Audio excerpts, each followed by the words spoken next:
المينا بيبدأ في مطار بوسطن الدولي، واللي بيكون مليان ناس كتير ومسافرين من جميع الجنسيات. بيكون موجود ما بينهم واحد اسمه كلاي، رسام كاريكاتير راجع بوسطن علشان يشوف مراته وابنه اللي سابهم علشان يحقق حلمه.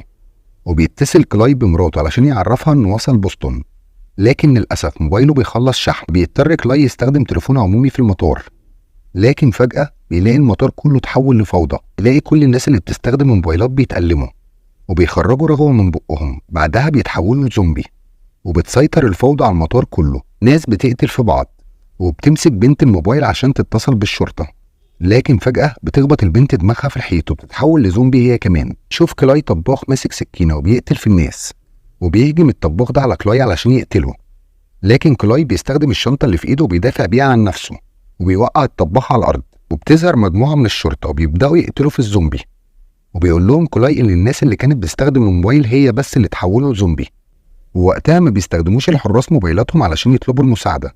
وفجأة بيتصدم طيارتين في الجو ببعض وبينفجروا، وبيهرب كلاي بسرعة، لكن بتكون في مجموعة من الزومبي بتجري وراه وبتطارده. وبيوصل كلاي لمحطة القطر، وبيلاقي مجموعة من الناس ما تحولوش لزومبي، وبيسحبوا 2 منهم جوه عربية القطر مع باقي الناجين. قول لهم توم سواق القطر ان الكهرباء قطعت، علشان كده مش هيقدروا يحركوا القطر. وبيقترح عليهم كلاي انهم يهربوا عن طريق الانفاق، لكن اغلب الناجين بيكونوا خايفين يخرجوا بره القطر، وبيقرروا انهم يفضلوا في مكانهم. وما بيخرجش مع كلاي غير توم وشاب من الناجين اسمه مايك. واثناء ما هم ماشيين في النفق بيشوفوا مجموعة من الناس واقفين بعيد، بس ما بيكونوش عارفين دول زومبي ولا بشر. لكن قبل ما يتأكدوا منهم فجأة بيظهر زومبي وبيقتل الشاب اللي معاهم، يجذب الصوت انتباه باقي الزومبي وبيهجم عليهم. وبيجري كلاي وتوم لحد ما بيلاقوا سلم في نهايته مخرج، فبيخرجوا منه وبيقفلوا الباب على باقي الزومبي. بعدها بيوصلوا لبيت كلاي، وهناك بيلاقوا الباب مكسور والجيران ميتة. دخلوا شقة كلاي، وبياخد كلاي تليفون توم علشان يحذر مراته وابنه، وبيقول له توم انه يبعت لهم رسالة، لكن بيلاقي الرسالة بتتبعت حروف ورموز مش مفهومة. ولما بيجي عليهم الليل بيسمع كلاي وتوم حد بيخبط على الباب، فبيفتح كلاي الباب بحذر. لاقي بنت جارتهم اسمها أليس ماسكة سكينة في ايديها وغرقانة دم، وبتكون أليس مرعوبة وبتقول لهم انها اضطرت تقتل امها لانها اتحولت لزومبي. يقع كلاي لبس من هدوم مراته، بيقول لها تدخل تستحمى وتغير. بعدها بيقول لهم كلاي انه هيخرج علشان يدور على مراته وابنه، انه متأكد انهم لسه كويسين لانه كان بيكلمهم قبل ما يحصل هجوم الزومبي. وبيوافق توم وأليس انهم يخرجوا معاه يدوروا على ابنه ومراته. ولما بيطلع النهار بيبصوا من الشباك وبيكون الزومبي مالي الشارع.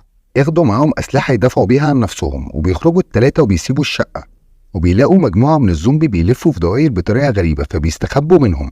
وفجاه بيظهر 2 من الناس راكبين موتوسيكل، وبيشوفهم الزومبي فبيهجم عليهم ويقتلهم. يستغلوا الفرصه ويهربوا من غير ما الزومبي يشوفهم. وهم بيهربوا بتظهر مجموعه من الزومبي في الغابه وبيجروا وراهم، وبيضربوا عليهم الرصاص وهم بيجروا بيقتلوا في الزومبي. لكن للأسف الرصاص اللي معاهم ما بيكونش كفاية. استمر ال3 في الجري لحد ما بيوصلوا عند البحيرة وبيستخبوا تحت قارب. بس فجأة الزومبي هم واقفين عند البحيرة بيبصوا كلهم ناحية الغروب، وبيفتحوا بقهم وبيطلعوا أصوات غريبة زي إشارة التليفون. هنا بيفهموا إن الزومبي كلهم مبرمجين إنهم يوقفوا الهجوم أول ما تغيب الشمس. وبيستغرب توم إزاي الزومبي عرف مكانهم كده بسرعة، وبيقول له كلاي إن الزومبي عرف مكانهم لما الولد الصغير شافهم، وده معناه ان كلهم مبرمجين مع بعض وبيرسلوا الاشارات لبعض. بيجي الليل وهم لسه ماشيين بيسمعوا صوت موسيقى، وبيلاقوا مدرسه وفيها مجموعه من الناجين، وبيوريهم مدير المدرسه مجموعه كبيره من الزومبي وهم نايمين في ملعب المدرسه، وبيفكروا انهم يقتلوهم كلهم قبل ما يصحوا. اقترح عليهم تشارلز مدير المدرسه انهم يرشوهم كلهم بالبنزين ويحرقوهم. وبيبدا توم وكلاي يرشوا البنزين على الزومبي، وبيمشوا وسطهم وهم نايمين عادي جدا والزومبي ما بيتحركوش.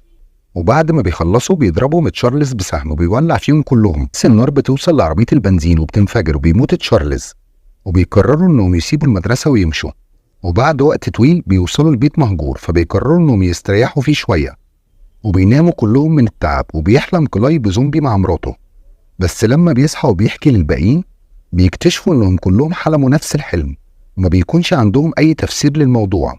بعدها بيخرجوا بيكملوا مشي في المدينة لحد ما بيوصلوا البار فيه مجموعة تانية من الناجين بيكونوا كلهم نايمين. وبتصحى واحدة اسمها سالي على صوت غريب جاي من ناحية الباب، وبتقرب سالي من الباب علشان تشوف مصدر الصوت.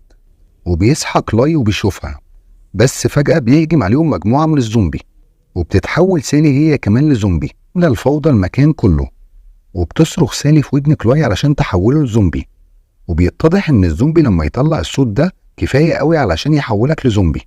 وبتضرب سالي أليس على دماغها بعصاية وبتقتلها. وبعد ما المجموعة بتنجح انها تخلص على الزومبي الموجود في المكان بيلاقوا أليس ماتت، فبياخدوها وبيدفنوها. بيستمر توم وكلاي ومعاهم مايك في طريقهم، وما بياخدوش بالهم ان الزومبي اللي بيظهر لهم في الحلم واقف بيتفرج عليهم من بعيد.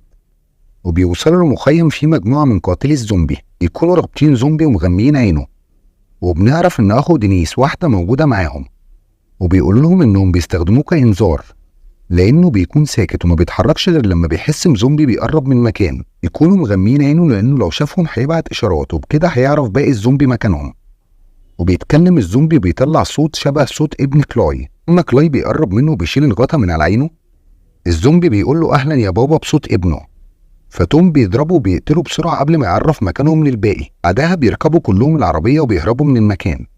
لكن بعد مده من المشي بيوقف ري العربيه وبينزل منها وبيدخل للغابه، وبينزل كلاي من العربيه وبيدخل وراه، وبيقول له ري ان الزومبي في كل مكان وهيسيطر على عقولهم. وبيفتكر كلاي ري بيخرف من قله النوم. لكن ري بيقول له ان الوقت فات وهو خلاص استسلم، وبيدي ري تليفونه لكلاي وبيديله معاه ورقه، وبيقول له ان لما يجي الوقت المناسب يروح كشواج يتصل بالرقم المكتوب في الورقه. بعدها بيقول لكلاي انه يبعد لانه هيشغل مفجر علشان يفجر نفسه. وبتوصل المجموعه اللي فضلت لبيت كلاي، لكن بيلاقوا البيت فاضي ومفيهوش حد. بيكون ابن كلاي سايب رساله لابوه بيقول له فيها ان امه اتحولت لزومبي وانه سافر لكشواج. بيظهر الزومبي اللي بيجي لكلاي في الحلم وبيهجم عليه، وبيتصارع معاه كلاي وبيحاول انه يدافع عن نفسه. وبيجي توم من ورا الزومبي وبيسحبه بعيد عن كلاي، وبيهجم الزومبي على توم بدل من كلاي اللي بيستغل الفرصه وبيجي من ورا الزومبي بيضربه بخشبه، وبيساعده توم وبيضرب الزومبي بالنار. وبيتفاجئ كلاي ان ده مش الزومبي اللي بيظهر له في الحلم وان دي مراته، فبينهار كلاي وبيفتكر كلام ري. وبيلاقي توم متفجرات في العربيه كان ري محضرها. عرفوا ان الرقم اللي في الورقه اللي اداها لهم هو اللي بيشغل الزومبي. وبيقرر كلاي انه ينفصل عن المجموعه ويسافر كشواج علشان يلاقي ابنه. وبيديهم كلاي مفتاح عربيه مراته، وبيقول لهم انهم كل شويه يرسموا حروف المجموعه على الطريق علشان يقدر يتقابل معاهم بعد كده. وبيودعهم كلاي وبيسافر. وفي الطريق بيشوف كلاي مجموعات كتير من الزومبي، كأنه بيقرر انه ما يقفش لحد ابدا حتى وان كانوا ناجين محتاجين مساعده. في النهايه بيوصل كلاي لبرج الموبايل الرئيسي في كشواج. بيتصدم لما بيشوف حواليه آلاف من الزومبي، وبيدخل كلاي وسطهم بالعربيه، وبيلاقي كلاي قدامه الزومبي اللي بيظهر له في الحلم. ومن غير تردد بيزود كلاي سرعه العربيه وبيصدمه. بعدها بينزل كلاي وبيضربه بالنار. بس فجاه بيسمع كلاي صوت ابنه بينده عليه وبيطلب منه انه يجي للبيت. وبيضرب كلاي النار على الزومبي، لكن ما بيقدرش انه يلاقي ابنه وسط كل جثث الزومبي. وبيطلع كلاي موبايل ري وبيستعد انه يفجر المكان، لكن فجأة بيظهر ابنه قدامه وبيحضنه كلاي، بس الولد ما بيتكلمش. وبيفتحوا الزومبي كلهم بقهم بما فيهم الزومبي اللي بيظهر لكلاي في الحلم، وبيطلعوا صوت زي الإشارة، وبيعمل زيهم ابن كلاي، وبيحضنوا كلاي وبيشغل المتفجرات. وبيتصل كلاي بالرقم فبيحصل انفجار كبير بيهد برج الموبايل. بعدها بنشوف كلاي وابنه ماشيين على الطريق ورا حروف المجموعة اللي سابها له أصدقائه، لكن بيتضح في الآخر إن كل ده طلع وهم، وكلاي الحقيقي ماشي وسط حشد الزومبي حوالين البرج بعد ما اتحول زيهم. ولحد هنا بيخلص الفيلم. لو عجبك ما تنساش اللايك والاشتراك في القناة عشان تتابع كل ملخصاتنا الجاية، ونشوفكم الملخص الجاي.